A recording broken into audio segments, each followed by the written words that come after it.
Warning, this podcast contains spoilers. Warning, this podcast contains spoilers.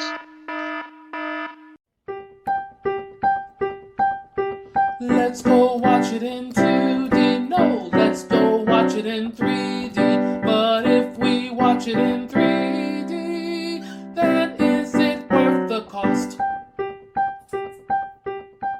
Gene, why don't you start at the beginning? Something's happened to me. Something I can't control. And it scares me. It feels good. She'll kill us all. The girl dies. Get down! Are you threatening me? Because that would be a bad idea. Dark Phenix, June 7th. Hello. This is Adolph Jake. I have with me Jake Jarvis. Welcome. And today we're doing a spoilerific review of Dark Phenix, the latest X-Men movie, and potentially the last. I mean, the next one is going to be New Mutants, which we're both kind of agreeing that that's probably not going to be in the X-Men universe. It's going to be like its own thing, and, you know, I wouldn't probably be surprised if they just give up and put it on Hulu and not have a theatrical release. Yeah. Mm-hmm. And I don't think any of the X-Men stars will be in that movie at all. So it's going to be an island unto itself, I think. But we'll see. There have been surprises in the X-Men universe, including this movie. So, this is a spoiler podcast, and we're going to have a spoiler full-on discussion on everything that happens. If you don't care about being spoiled, continue on. If you do, then pause it and listen to our spoiler-free version. And we'll probably have spoilers on Last Stand and the rest of the X-Men movies as well. So you've been warned. You've been warned. Warning, this podcast contains spoilers. Warning, this podcast contains spoilers. Alright, so let's start this movie off where it begins with a very young Jean Grey in a car, which is just me, or is there like a thing with cars and accidents being like a way to introduce stories with superhero movies lately? Yeah, I think that's because almost everybody has a car. Almost everybody's experienced a car accident. So it's a very morbid thing, but it's very relatable. So, yeah, Jean is in the 70s, and she is a little kid. I don't know the age. I think 7, 6. What do you think? Yeah, no more than 8 tops, but I don't even think she's that old. So, you know, they're having an argument with the music playing and the mom and dad, and, you know, Jean wants to change the channel, and, you know, it's basic stuff, and she can't control it, and she causes the music to change, and then that causes her mom to, I mean, it kind of makes like a psychic energy pop out of her, and she inadvertently causes a car accident where her mother dies, and her father is okay, but not. Pretty scared, pretty shook up. Mm-hmm. We later see that this scene is a connection to the future, which, you know, we're going to jump around a little bit, just because it's a little bit easier how we're going to do it than, you know, jumping around in the movie-wise. But we do eventually find out that Professor Xavier learns about this. I don't know how. Cerebro. Oh, yeah, sure. That could be explaining anything. Hey, there's a reason we didn't give this movie a 10. That's one of them. Anyway, so Xavier finds out about this and wants to take care of her, of Jean. And so the dad is still alive, and he's like, yeah, sure, I don't like her. I don't want to be a dad. Just total dick. Mm-hmm. Yeah, he's a bigger dick towards his daughter than Magneto was towards Mystique in X-Men 3 Last Stand. And in fairness, he is scared and doesn't know what to do with her. So it makes sense. All right, you know mutants, let you go. You know, that's fine. Yeah. So the dad, you know, has an agreement that with Xavier that she will assume that he died too. So that way, she could be fully part of the X-Men, and that and she has trouble dealing with this trauma. So Xavier puts up mental walls in her psyche, and that block out the knowledge of him being alive, and that basically protect her. So we then jump forward to then the contemporary day, which is 1992, I think. Mm-hmm. And there's a space shuttle that flies up and has an accident, or they see a cosmic entity or anomaly or something in the air, in the space, and they call up the X-Men for help. And the X-Men go up there, and to a really fun use of the X-Men, you get a really cool scene with Nightcrawler and Quicksilver, like, transporting over to the shuttle and using super speed to grab everyone, transport everyone back. I really like that scene. Mm-hmm. It was really good. They brilliantly fudged the 3D because this is something you could not have shot naturally. This is one of the reasons why I've given up on all the hate I had for conversions. Besides the fact it looked good, they made it look interesting by just creating depth where you couldn't actually film depth because you would be too far away to actually do it. But it just looked awesome. And this, when they had the stars and all the gases and stuff, I mean, they just made it look good. I mean, and it's like, wow. And when the space shuttle goes up, like I think it was like the exhausts, I guess that's a good word for it, from the space shuttle was like popping out and flying out. It was like awesome to see that. Yeah, that was nice. The actual take up though was really flat. That was why I didn't give this editor's choice. That was just enough. That, and there was a couple other interior scenes where the 3D looked a little bit cut out, but they were just quick dialogue scenes, and then they just were off. They didn't linger on the shot, so I figure that's why the 3D wasn't done as intensely as it was in other shots, because it was such a small shot. So we're going to be talking about the 3D element throughout. We did talk about the 3D element in the spoiler-free review, but it's kind of harder to talk about it without spoilers, and so we're going to talk about it here off and on. Just in case you did not listen, we both love the 3D here. We both think it's great. Definitely recommend it. So let's continue on.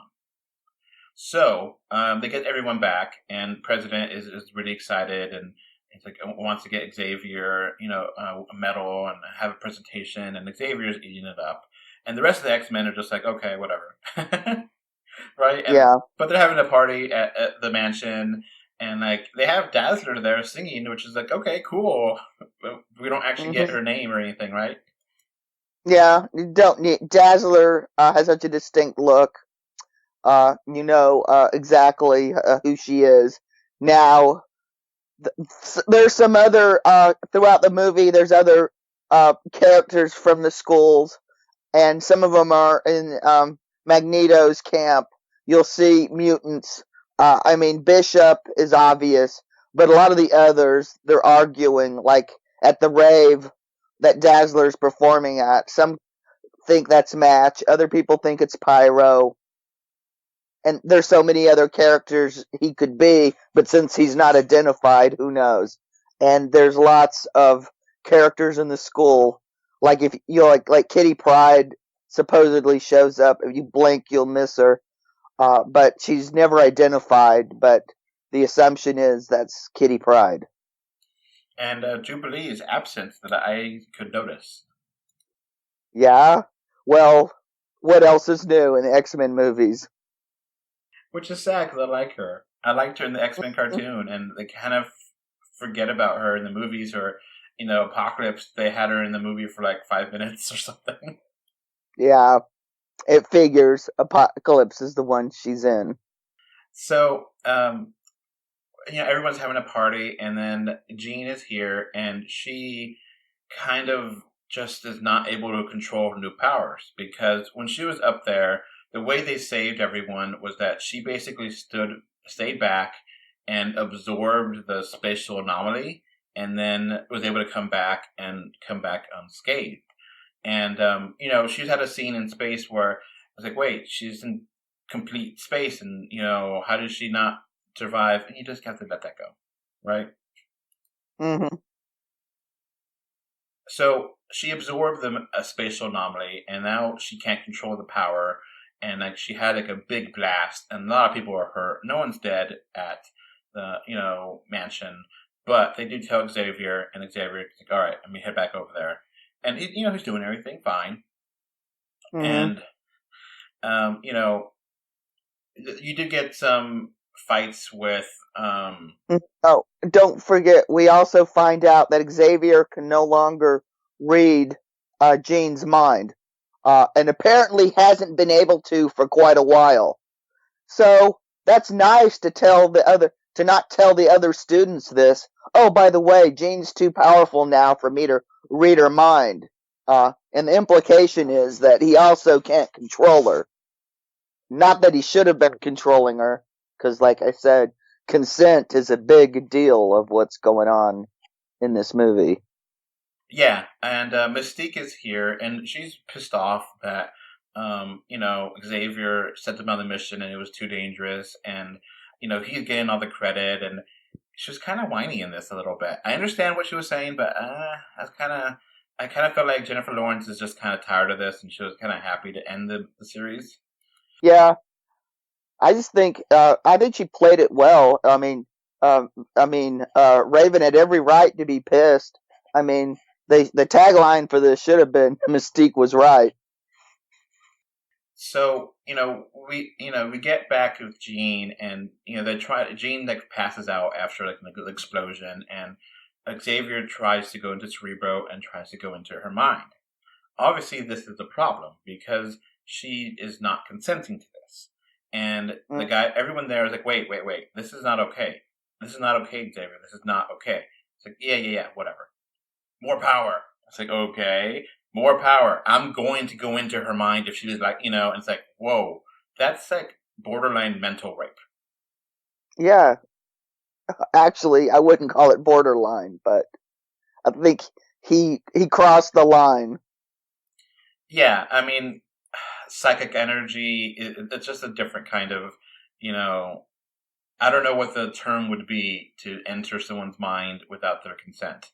But basically, it's basically it's that, I'm not a psychologist, so I don't know. I mean, at the very minimum, he's gaslighting her with all the mental blocks and, altering her reality. Stuff like when psychiatrists do this to their patients, it never ends well. So that's when the audience reveals that, our audience is revealed with that. That's when we see that Xavier put up the walls and she doesn't know that her father's still alive and that he purposely controlled her. And the attempt is good. That I'll give him credit there, that I feel like he was trying to help her the way he thought he could. It was the wrong way of doing it, but his rationale was good, I think. Mm-hmm. Yeah. My thought on this was when she was out of control, okay, the mental blocks because of how powerful she was, and there was no other. The issue really became is when she became older, he really needed to take the blocks off and tell her the truth and help her navigate through it. Exactly. Before there was a problem. And that's where, there's a big conflict. And the movie actually handles this conflict. And I actually like how it was handled. That, Beast chews out Xavier and really makes him like, hey, this is not okay what you did. And same thing with Raven. And, it makes Xavier into a different character, a morally ambiguous character. He's not just a pure good guy, but he has he's complicated. And I don't want to say this is to make him a bad guy. I just think it makes him morally bankrupt, but still in a good way. It's kind of a complicated thing where it's a gray area where he was trying to help, but it was a very disgusting way of helping. Not a very. When she's old enough, he should have said something, but he didn't, and let her live the lie. Mm-hmm. And now everybody's going to pay for this. So, Jean goes away, tries to go meet with her father, and which apparently she lives at the same place where they were when they were growing up. And then this alien comes and attacks a family, or I guess a group of people in a dinner party, and assumes their roles. And we don't really know what this alien was about or anything. And eventually figure out the name of the main alien is Volk. And I only figured that out because I think they said it once on screen, but I had to dig it up on IMDb and see who the hell she was. Yeah, and they're the Dabari, which they only mentioned once, offhanded. But to remember that, I had to go look it up on IMDb as well. Which I think is the worst part of this movie, is that character. I really, really don't like her. I think it was, obviously these were supposed to be the Skrulls, because the way their power set is obviously, they seem to be the Skrulls. But I'm not going to speculate why they didn't use them, but they didn't. It is what it is. I think the villains in this movie function like villains do in the MCU. They're more of a MacGuffin, plot forwarding device, and a punching bag for the hero. The real villains in the MCU movies tends to be the heroes overcoming their own mental turmoil. This version of that kind of trope is more externalized with Jean Grey. And I agree with you. Basically, they're, the whole excuse for Volk in there, they explain some exposition so you can know what the hell that cloud or that space anomaly was, and they give her something to try to kill. And I honestly think, first of all, I don't like the character. I don't like the backstory. I don't like the actress. I don't like her at all. And I think they could have made this story without that character completely, and it would have been a different movie, but you still could have had 80% the same story. I basically agree. I like Jessica Chastain. I know a lot of people don't. Her character was okay, but I think anybody could have been in that part, and almost any character could have been in that part. They offhandedly mentioned, the Phoenix Force destroyed our world, and we want to get control of it to make ourselves great again. So I'm going, oh great, we've got now Trump aliens. So, the one thing about this, that before we get further in here, they mentioned the Phoenix at the very end of Apocalypse, and that was a MacGuffin to save Apocalypse. Out of nowhere, Xavier tells Jean, use the power, and she uses the power of the Phoenix and kills, because they had nothing else to do, no other way to stopping Apocalypse, so that's how she uses it. And they don't mention that scene at all. Yeah, folks, this is another reason why we didn't give this movie a 10. So the continuity here with the other X-Men universe movies is all out of whack. But, it's always been out of whack, and I feel like this one is kind of weird because it's very self-contained. And, all the characters are supposed to be 10 years older or something. Maybe not exactly 10, but, the Apocalypse was in the 80s, and then everything that happened in X-Men First Class was the 60s, and they all looked basically the same age. Mm-hmm. Well, we do know they changed the timeline because the Days of Futures Past. Well, and it looks like Steve Rogers also jumped into this timeline and messed this one up too. So, okay, I could give it some slack about the characters here, not aging, but it's really weird when they already mentioned the Phoenix in Apocalypse, and they're just dropping all that. They don't mention anything that happened in Apocalypse, really, but whatever. I know Apocalypse is a bad movie, or worse movie. Yeah. No, I would still give that to Last Stand as being the worst X. No, yeah, actually, I would rate it worse than Wolverine origins. But let's get back to the main story here. So Jean goes back to finds her dad and then talks to him, and his dad basically is just a dick again to her, and like does not apologize, doesn't try to be good or anything. Yeah, scared, angry. He's still going through the 7 stages of grief and hasn't processed them. But he was an adult. I mean, this was a conversation that should have happened probably 10 years previously, dealing with this as adults and mature people, and powers be damned. I mean, this is the type of stuff you just don't do to people. Yeah, and so she kind of goes berserk, and the X-Men come by, and they try to stop her and have a big fight, and you have here a Quicksilver moment where he's trying to stop her, and she kind of goes through his super speed and like still was able to hurt him, and like he trips. And I actually really like how this battle worked. I actually really like all the action scenes in this movie. Yeah, this was better. Remember that scene in Justice League where Superman is watching the Flash go fast? This is like that, except even better. There's a payoff to it.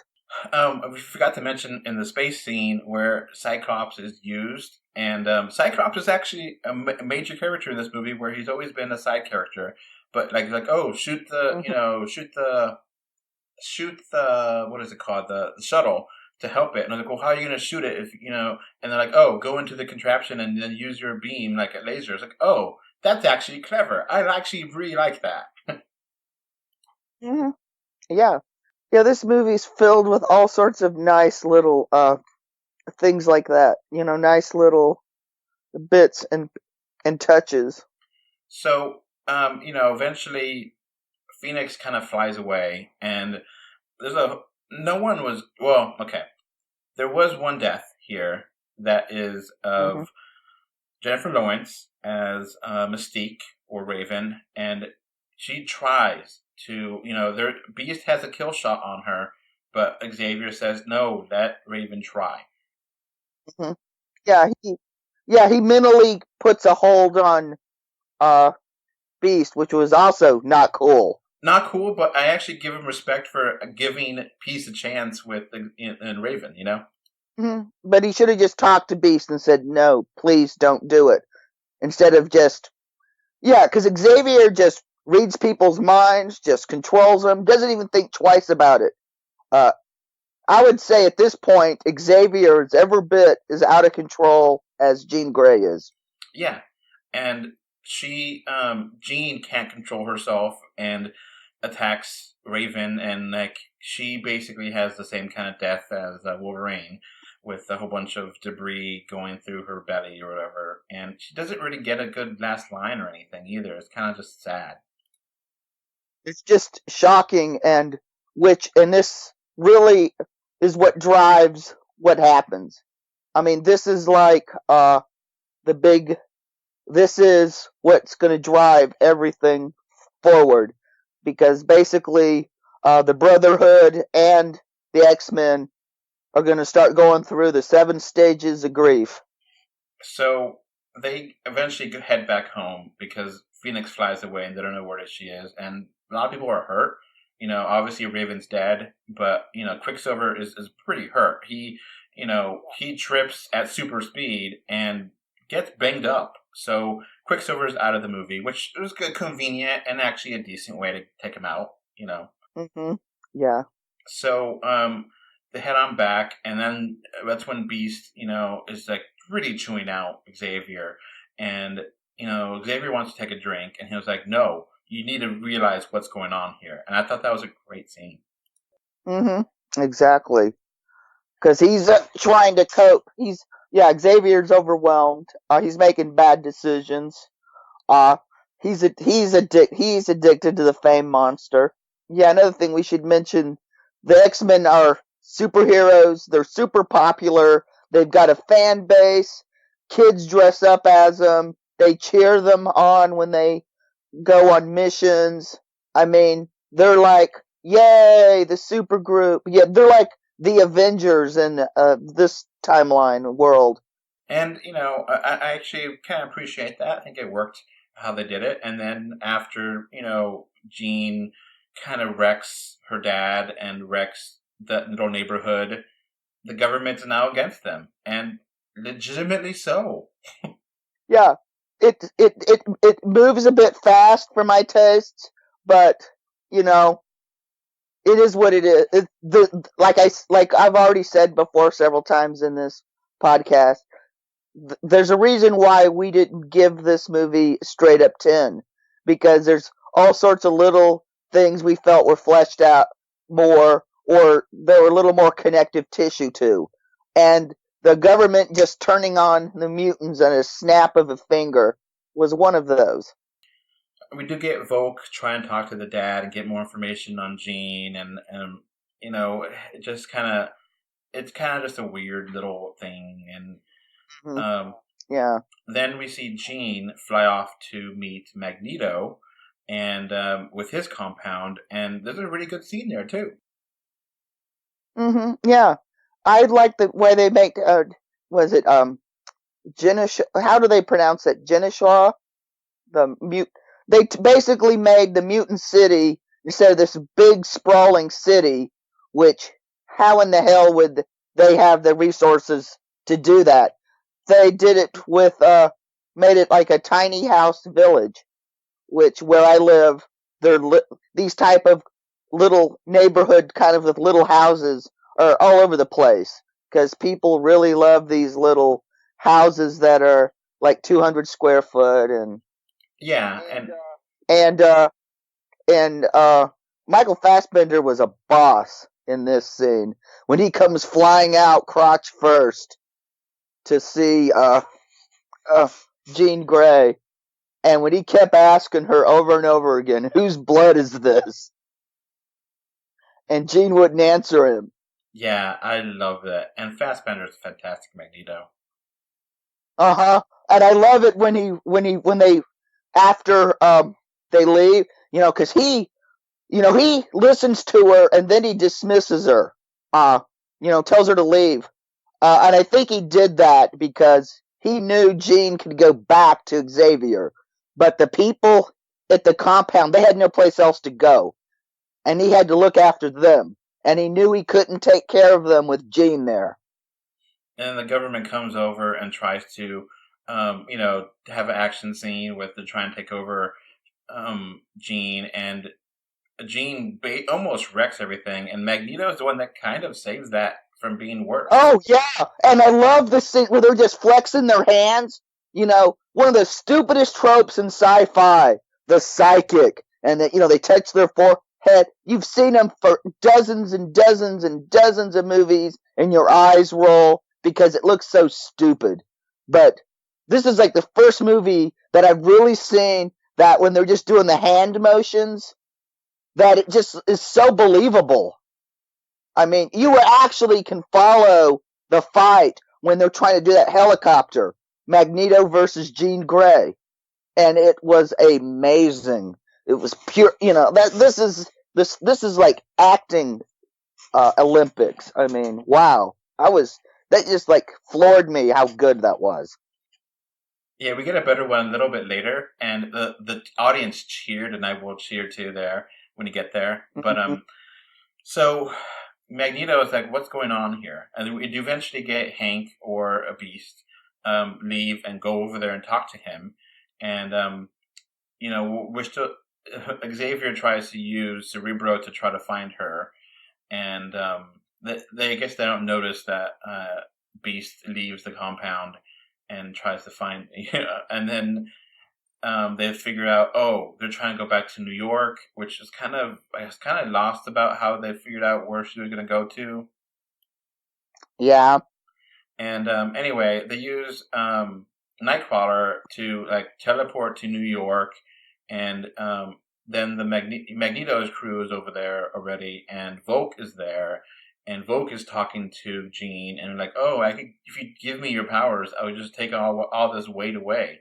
Oh. And we do get a scene where Jean is crying because she realizes that she's killed Mystique, and you look down on that scene from a really high perspective, and it's raining, and the 3D is so good. Mm-hmm. Oh yeah, not only the 3D, the cinematography in this is really good too. There's just so many beautiful shots in this. I mean, this is a really nice looking movie. I mean, you can just sit back and just let it wash over you. It's so beautiful. And, I feel like, I really have a lot of empathy for Jean here.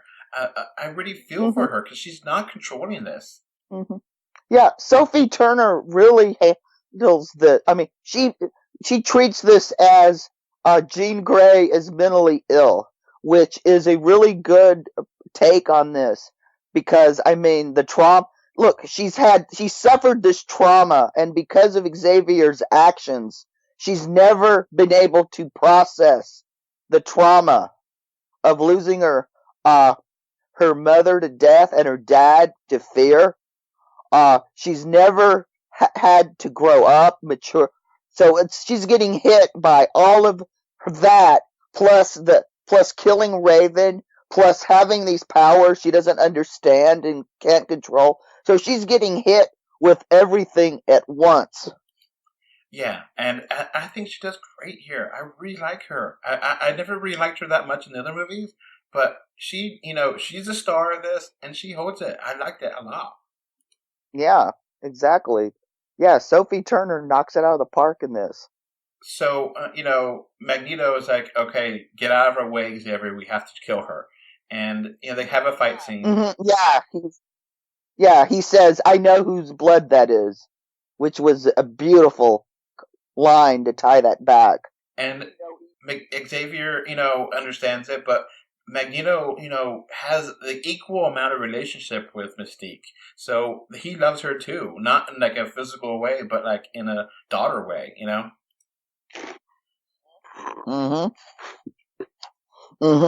Exactly.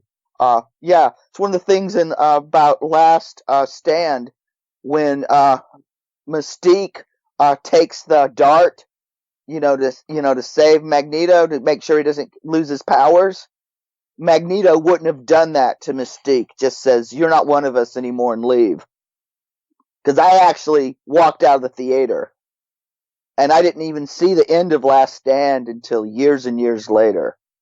And guess what? It still sucked. And, Fassbender makes a convincing argument. Just kill her off. She can't control it. It doesn't do anything. And I was like, you know what? Magneto's right. Yeah. Of course, I also thought he should have said, and while we're at it, let's take out Xavier, too. And, Xavier does try. And then they have a good fight scene there with this mutant with hair extensions that just, like, is like an octopus. You know what I'm talking about? Oh, there was.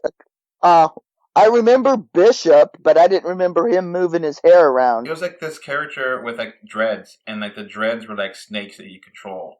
And okay, oh yeah, I remember her because I was thinking, wasn't she in the Matrix?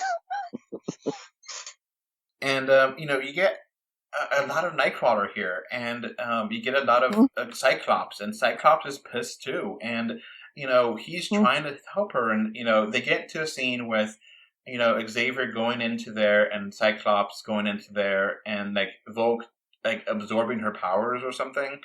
And, eventually, Jean says, takes out Cyclops, at least not, he doesn't kill her, but it just kind of puts him out of commission. And then she's like, oh, come up here, you could walk. And then she makes him walk, and that was such a cringy scene. Oh, God. And the thing is, yeah, this was a cringy scene. Uncomfortable. Because it's the consent again. She's now crossed the same line that's been crossed with her. So, yeah, and it just... It made me feel uncomfortable, but in a way that worked in this movie. I think it worked. I think that's what they were trying to do. Mm-hmm. Exactly.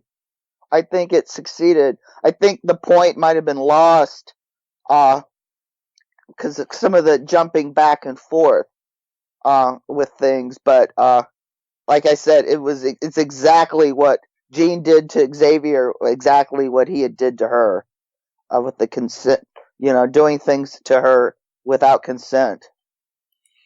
So, she eventually does, like, Volk gets, like, there's an explosion, and she's like, no, I want to keep these powers, and Volk has some of the powers, and she gets thrown away, and, Jean is, trying to talk to Xavier, and like, no, I want to be helpful, and then the government comes in, because they're all kind of hurt, and takes all of them, and, like, puts them in a train to take them to somewhere, which I wasn't clear where they're going. Oh, they kind of mentioned just offhandedly that they were taking them to upstate New York. So I imagine it's kind of the same place they had sent Deadpool. Oh, yeah, that prison for mutants or whatever in Deadpool 2. Uh-huh. Yeah. So, then you get the scene where Volk and their crew are attacking the train, and all the X-Men are tied up, all the Magneto's crew are tied up, and they're like, let us go. You can't handle these alien things. And none of them let him go. And, Yeah, and Xavier finally realizes what a douche he is and apologizes. And this fight scene here is just, I love it. I love this train scene so much. Oh, and the 3D is amazeballs. This is one of the three. This is now in my top 3 train scenes. And I can't decide which of these movies number 1 and 2 are. So right now they're all tied. Von Ryan's Express, Snowpiercer, and this. This is such an amazeball train scene. And, they try to stop Volk, they try to do everything, and all the humans are killed off. And then one human's actually cool and lets everyone free because he knows they're not going to win. So then everyone gets free, and they still can't stop them, even with the powers. Oh, and there's a cool Easter egg we should mention. The security guards, their patches, the organization is labeled MCU. I didn't catch that. Huh. Mm-hmm. I about laughed my ass off in the theater. The X-Men are held hostage by the MCU. So, we have this action scene, and, Volk is trying to attack from the top, and then all the little mud creature things, which, you can't shoot because it just goes through them. So it's actually really kind of clever, because how do you kill these things if you can't shoot them? And there's no headshots because they're all equal, sand monster robot things or whatever. I don't know. And there's this one scene here with Magneto where he sees that there's a problem, and then, like, uses his magnetic powers to kind of protect Phoenix and Jean and Xavier, and then he, like, basically crumples his hand and then tosses it like a piece of trash, and that crumples the one of the carts of the train, and everyone in the theater was clapping, and it was like, that was so perfect. Mm-hmm. Oh, there were so many good Magneto moments. I mean, from him bringing the train car to the when he shows up with a train car escort. When him just moving various pieces of metal, you could just see the evolution. He was now bringing it to where Magneto was in the first X-Men movie, was coming around. That same swagger, that same control of his powers. Like, Fassbender just knocked it out. He got it and did it. And let's get back to Nightcrawler here, my buddy. I love Nightcrawler, I've always have. Oh. And he, he sees that his friends are being hurt. And, Nightcrawler is a pacifist. It's part of his religion. He's a hardcore Catholic. He doesn't want to fight. And whenever he sees that his friends and everyone else is getting destroyed, he unleashes. And when he unleashes, he's a badass. I love it. Uh-huh. Yeah. You can see he's going through the stages of grief too. So he's taking out some of his anger on the Dabari, and he's teleporting them into danger, and I loved it. It was awesome. I've been wanting to have a scene like this since the first time I've seen, Nightcrawler in X2, and you never really get it, and it always kind of teased, but finally Nightcrawler is a great character and is really, Yeah. what's one of the things I mentioned in my written review, that I love how they use the X-Men's powers in this. The action's so much fun. Mm. Oh, this movie, this has so much going for it. I mean, I love we get the most comic accurate uniforms too in this movie. So ultimately, the whole train thing doesn't work out, and then they get, to like this field or something, and Volk, is trying to like attack Phoenix, and Phoenix is just like literally dusting people. Yeah, she doesn't even need an Infinity Gauntlet. She's just, she's Thanos people left and right, just on a thought.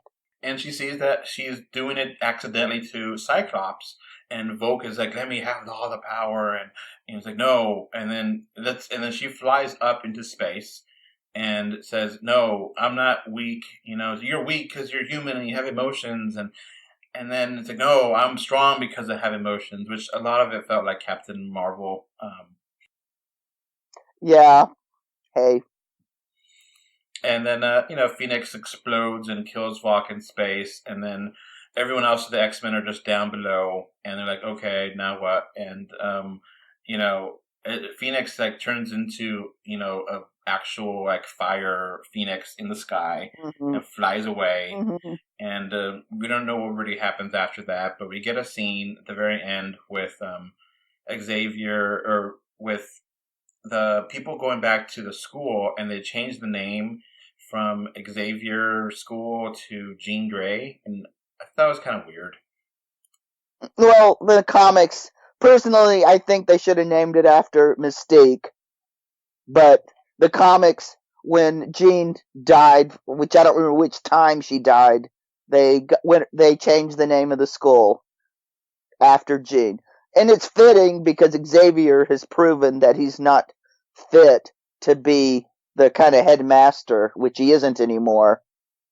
And then they have a scene with Magneto and Xavier trying to play chess, which I think is a great nod to X-Men 2. To the first movie. Yeah, exactly. The chess match in the first one. And, it's like, what are you going to do with your life? And he doesn't know. And I've always loved the Professor Xavier / Magneto complex relationship where Magneto is not inherently a bad guy, but he does a lot of bad things because he can, it's one of those things where it makes him such a great character where, he doesn't want to be, but it just pulls him back in to being bad, Yeah. Well, Stan Lee based Magneto and Xavier on the relationship between Martin Luther King Jr. and Malcolm X. They both wanted the same things, but both came at it from different. One wanted more peaceful, and one was willing to be more violent. Yeah, and I've always liked Magneto. Both versions of Magneto, both versions of Xavier, I love. Exactly. Which is ultimately kind of sad because, like, I don't want these characters to be reset because obviously I think it would be really dumb to try to have these characters come back in the MCU. I think you just have to start fresh. You just have to start fresh.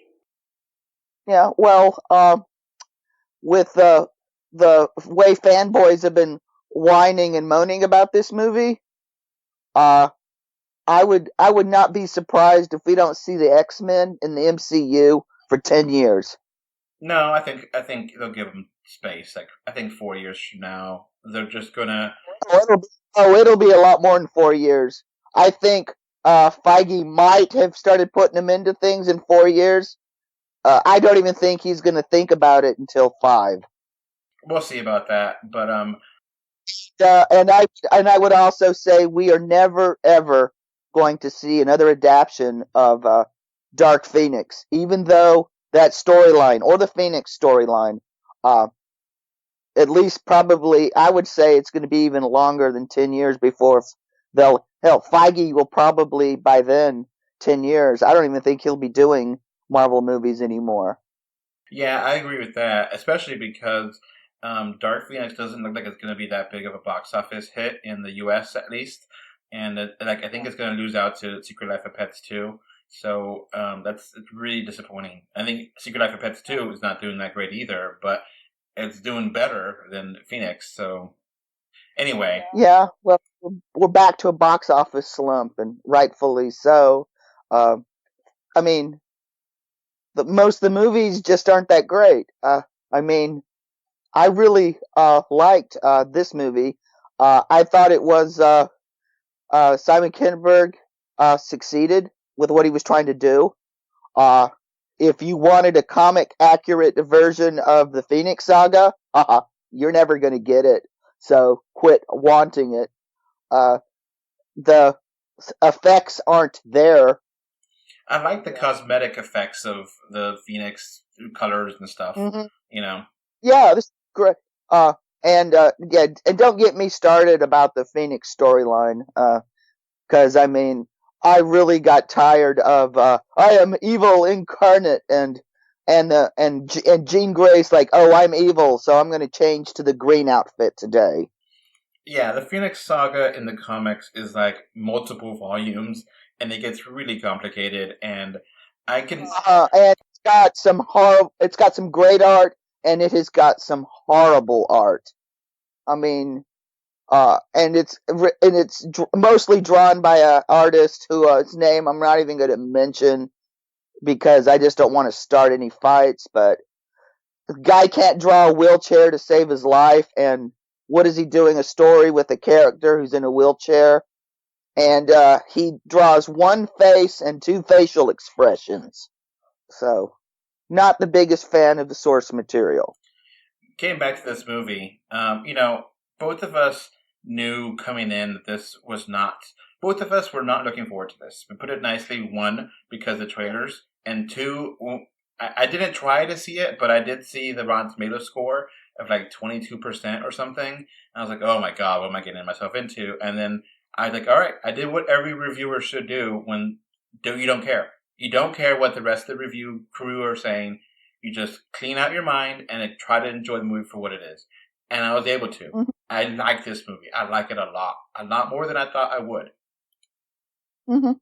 Yeah, this was a pretty good movie. Is it great? No. But it's not bad. It's a pretty good movie. I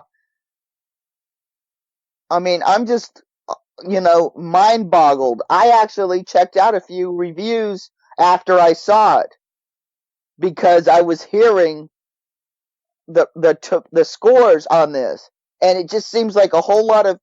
I mean, some of them the gripes are legitimate, but I've noticed a lot of the reviews I was checking out. The people seem to have agendas they're wanting to push. Either it's this violates my headcanon, or this isn't a comic accurate version of the Phoenix Saga, which you honestly think they can do that in 2 hours? Are you kidding me? Or they have an issue that this is not the MCU. This isn't Endgame. Well, duh. I just thought this was as a send-off goes, it's kind of a whimper, but I don't think this was meant to be a send-off. This is what happens when movies are in long production. Things happen around them. This movie was not meant to be the end of the X-Men. I mean, I'm sure when they started working on this and were filming, actually did principal photography, that the Marvel Disney deal wasn't even discussed publicly amongst even the people working for the companies. So, but here we are, and I don't even know what's going on with fandom. I mean, it seems like this is being attacked. I mean, for reasons that are not the movies. This seems like there's just something else going on. I'm not sure what it is. I don't really care, because I'm a film reviewer / critic, whatever, and I just call them as I see them. And I just saw a decent movie, and it doesn't deserve all the hate it's getting. And I call shenanigans on some of this hate. Just like I call shenanigans on a lot of the crap with Captain Marvel. Yeah, I agree with you 100%. I feel like, look, it has issues. I think Volk is a terrible villain. I think some of the dialogue is chunky and kind of crappy dialogue, but there's issues. There's definitely issues, but I still like this a lot. I still, we just in case you did not get our scores, we both given this a 7. You both equal here. 7, yeah. And since we rate in whole numbers here, so a 7 for me could be anywhere from a 6.5 to a 7.4, which I find a lot of genre movies tend to fall in that space, which is why a lot of them. That's why 7 seems to be my go-to rating for a lot of these movies. And the continuity errors are present. I'll give it that too. I'll be mad at that. But the whole damn X-Men universe is continuity errors. Yeah, exactly. And it almost seemed like and they're like, oh, we got this all fixed with Days of Future Past. Then Apocalypses. Hold my beer. I'm gonna all up again. So yeah, it gets all messed up, and I don't really get it. Why there's a lot of hate for this, but I had fun with it. I liked it. The action was a lot of fun. The story is good. It's fine. I don't get the hate, but whatever. We're not here to critique the critics. Yeah, if you want to hate it, haters gonna hate. So, don't listen to the haters. You'll probably enjoy this. You'll probably enjoy it a lot. Just make up your own mind, Yeah, make up your own mind. And if you decide you don't want to spend $20 to see it in 3D, and heck, if you take somebody, then that's $40 for the tickets, and then plus concessions. I mean, crap, you've already spent $100. Maybe you decide you want to. Well, if you wait for streaming, you ain't going to see it in 3D. And if you wait for disc, I hope you have an all-region player, because this is probably not getting a 3D US release, unfortunately. But you might get lucky, and you don't have to have a region unlocked player. So you might be able to find a region-free 3D Blu-ray if you decide, but you'll pay a lot more than $20 for it, I pretty much guarantee. Anyway, so that's going to be basically it for our spoiler podcast of Dark Phenix. We like it. We don't care what the rest of the world thinks. It doesn't matter. I feel like I'm an actual member of the X-Men right now. The whole world is persecuting me because I like a movie. Sometimes we're going to like movies that other people hate. Sometimes we'll hate movies that other people love. It's just part of the business. Yeah, exactly. If we all agreed on everything, this would be pretty boring a world.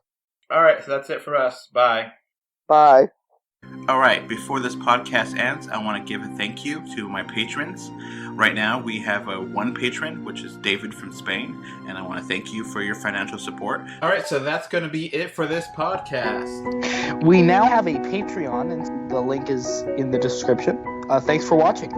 And we are on Facebook, Twitter, Instagram, a little bit everywhere. Just look for us, 3D or 2D. And of course, review us on iTunes. And if you want to write us a letter, our email address is email3dortwo2d@gmail.com. So that's going to be it. Thanks for listening. Bye. Bye. Okay, bye. Bye. Bye, everyone.